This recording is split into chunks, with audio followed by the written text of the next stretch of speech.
Hello friends, killers of the flower moon को direct किया है मार्टिन स्कोर्सेसी ने और इसमें स्टार्स हैं लियोनार्डो डिकैप्रियो और रॉबर्ट डिनीरो। सबसे पहले तो डायरेक्टर मार्टिन स्कोर्सेसी के बारे में थोड़ी सी बात करते हैं। ये लियोनार्डो डिकैप्रियो के साथ उनकी सिक्स कोलैबोरेशन है। ही इज 80 ईयर्स ओल्ड, मतलब कुछ लोग कहते हैं कि वो ग्रेटेस्ट लिविंग डायरेक्टर है इस समय जो कि काम कर रहा है। और क्योंकि वो 80 साल के हैं तो मुझे हमेशा ये डर लगता है कि कहीं कहीं ये उनकी आखिरी फिल्म, क्योंकि उनकी मूवीज थिएटर में जाके देखना जो प्रिविलेज मैं मानता हूँ, वाकई प्रिविलेज मानता हूँ। और वो अनफॉर्चुनेटली जिस तरह की मूवीज वो बनाते हैं वो बिल्कुल अमेरिकन मूवीज बनाते हैं। अमेरिकन मूवीज से मेरा मतलब कि उनकी मूवीज देखने के लिए ना आपको अमेरिकन कल्चर की थोड़ा सा, मतलब ये नहीं कि आप उसके बहुत ज्यादा एक्सपर्ट हों, लेकिन थोड़ा बहुत मतलब उनकी उसको जानकारी होनी चाहिए अगर आप फुल्ली उनकी मूवीज को अप्रिशिएट करना चाहते हैं। वो मेरे फेवरेट फिल्म मेकर तो नहीं है, लेकिन certainly he is one of my favourite film makers और उनकी मूवीज का मैं बेसब्री से इंतजार करता हूँ। फिल्म की कहानी बेस्ड है 1920s में, जहां पर ओसेज ट्राइब, जो नेटिव अमेरिकन ट्राइब्स है, उसमें एक ट्राइब का नाम है ओसेज, जो अपने रिजर्वेशन में रहते हैं। और अचानक 1920 के दशक में उनकी जमीन से ऑयल निकलता है, पेट्रोलियम निकलता है। और अचानक वो सारे के सारे जो पहले बहुत गरीब हुआ करते थे, कुछ ही सालों में खूब बहुत ज्यादा अमीर हो जाते हैं। इतने अमीर हो जाते हैं कि उनके जो ड्राइवर्स और उनके घर में जो काम करने वाले हैं वो व्हाइट अमेरिकन उनके यहाँ काम करते हैं, जो कि जनरली मतलब उस सोसाइटी में ये नहीं देखा जाता है। मतलब नॉन व्हाइट पॉपुलेशन है वो व्हाइट्स के यहाँ काम करती है। यहाँ पर उल्टा हो जाता है क्योंकि ये लोग रातों रात अमीर हो जाते हैं। और धीरे धीरे क्या होता है, जो अमीर ये लोग हो गए हैं, ये पूरी हर जगह बात फैलती है और पूरे देश से जो व्हाइट अमेरिकन है, यूरोपियन अमेरिकन, वो यहाँ पर आते हैं इस काउंटी में।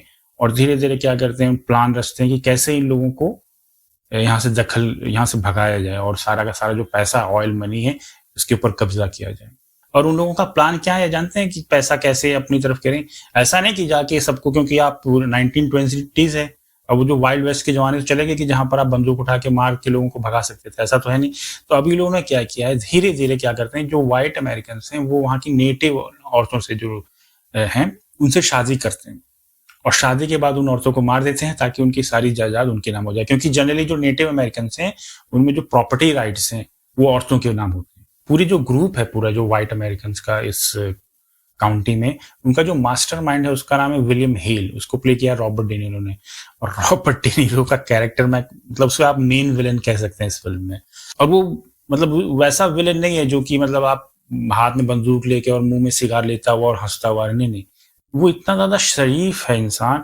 और इस कम्युनिटी को, मतलब इन नेटिव अमेरिकन के लिए उसने स्कूल बनाए हैं, हॉस्पिटल्स बनाए हैं, उनको अपना बेस्ट फ्रेंड्स कहता है।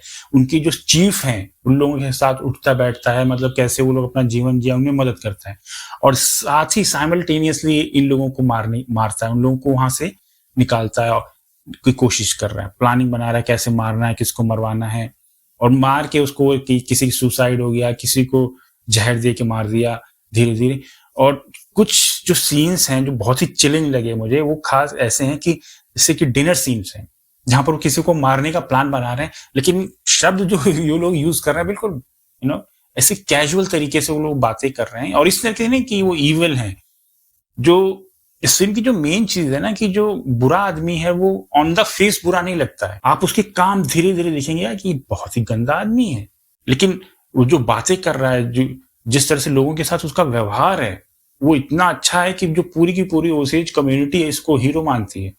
लेकिन मतलब कमाल का ब्रिलियंटली लिखा गया। और इसमें फिल्म की जो मेन थीम है ना, वो है धोखा, बिट्रेयल। कैसे लोगों के साथ दोस्ती करके फिर उनको मतलब धोखा देना। जो लियोनार्डो डिकैप्रियो का कैरेक्टर है, वो मतलब जिस तरह से रॉबर्ट डेनिरो का कैरेक्टर इसको यूज करता है, वो बेचारा मतलब कभी कभी आपको लगता है कि क्या ये बेवकूफ है क्या, मतलब डिकैप्रियो का कैरेक्टर।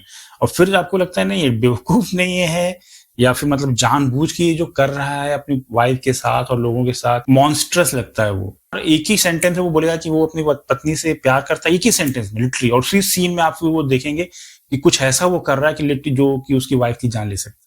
और ये फिल्म एक और चीज करती है जो कि पूरी, मतलब अगर ब्रॉडली से देखा जाए, थोड़ा सा सबटेक्स्ट इसकी पकड़ने की कोशिश की जाए, जो नेटिव कम्युनिटीज थी उसको व्हाइट यूरोपियंस ने कैसे खत्म किया, उसका मतलब एक हिंट देता है ये, कि मतलब ये लोग जो व्हाइट अमेरिकन हैं वो नेटिव्स को मतलब इंसान अपने बराबर का मानते ही नहीं है।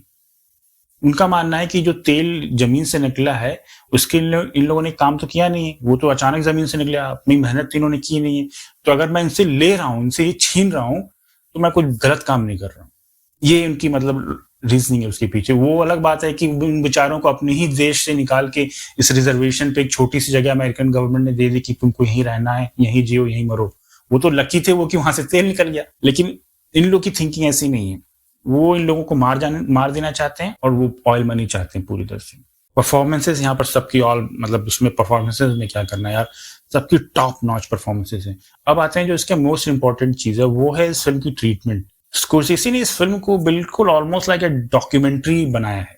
मतलब एक एक चीज को बहुत ही, जो क्लासिकल फिल्म मेकिंग होती है, जैसे कि अगर दरवाजा खोल के कोई अंदर आ रहा है तो मतलब पूरा कैमरा उसको पूरा दिखाएगा बिना किसी कट के, लोग बैठेंगे, मतलब बहुत स्लोली जैसे कि चीजें चल रही हैं। वो जो फास्ट कट्स, जंप कट्स होते थे, जो कि आपने कैसीनो या गुड फेलस में देखा होगा, जो कि पैन शॉट्स और वो कैमरा बहुत तेजी से चलता है, यहाँ पर ऐसा कुछ नहीं। ये ऑलमोस्ट लाइक ए डॉक्यूमेंट्री है और यही इस फिल्म को मतलब ऑडियंसेस को डिवाइड करेगा, क्योंकि बहुत लोग इससे बोर होंगे इस फिल्म से। फिल्म की लेंथ 3.5 घंटे की है। मुझे कभी भी ऐसा नहीं लगा कि फिल्म ड्रैग कर रही है, ऐसा कुछ मुझे कहीं नहीं लगा, क्योंकि मैं थोड़ी बहुत, मुझे मतलब सरफेस नॉलेज है मुझे नेटिव अमेरिकन ट्राइब्स, क्योंकि मैंने इतनी ज्यादा मूवीज देखी हैं, ऐसा नहीं कि मैं कोई एक्सपर्ट हूँ।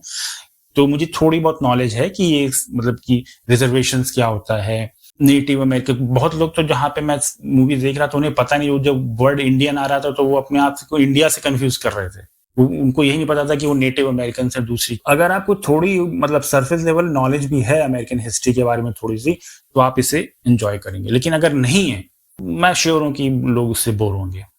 तो लास्टली जहां तक रिकमेंडेशंस की बात है कि अगर आपको ये देखने का मन करता है, अगर आपके यहाँ थिएटर में लगी है और आपको मन कर रहा है कि आप इसे देखें, एक थोड़ी सी नॉलेज जरूर लिखिएगा। जैसे कि स्कोर्सेसी की हर फिल्म में ये मैंने देखा है, ये होता है कि क्योंकि वो एक अमेरिकन फिल्म मेकर उसे कहा जाता है, वो ग्लोबल फिल्म मेकर नहीं, स्पीलबर्ग की तरह, जेम्स कैमरन की तरह, उन डायरेक्टर्स जो कि ग्लोबल ऑडियंसेस के लिए फिल्म बनाते हैं, वैसा नहीं है।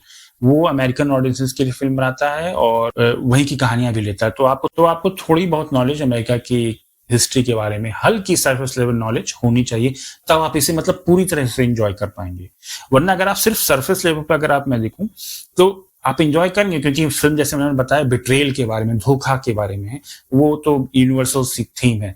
आप कोई भी देखेगा उसको मतलब समझ में आ जाएगी चीजें क्या हो रहा है। लेकिन पूरी तरह समझने के लिए, ग्रास्प करने के लिए कि ये लोग इसको ट्रीट ऐसे क्यों कर रहे हैं, ये गोरे और ये नेटिव अमेरिकन के बीच में जो रेशियल टेंशन है वो क्यों है, बार बार तुलसा राइट्स के बारे में बताया जाता है फिल्म में, 2-3 जगह जिक्र, वो तुलसा राइट्स क्या है। अगर आप इन चीजों के बारे में थोड़े से फेमिलियर हैं तो you will enjoy it more. Film का रन टाइम 3.5 घंटे का है। फिल्म रेटेड आर है, मतलब सिर्फ अडल्ट ऑडियंसेस के लिए है, क्योंकि फिल्म एनीवेज अगर आपने ये फिल्म देखी तो आपको कैसे लगी मुझे कमेंट सेक्शन में लिख के जरूर बताइएगा। ऐसे लेटेस्ट मूवी रिव्यूज के लिए मेरे चैनल को सब्सक्राइब करो। मैं आपसे मिलूंगा अगले वीडियो में। बाय।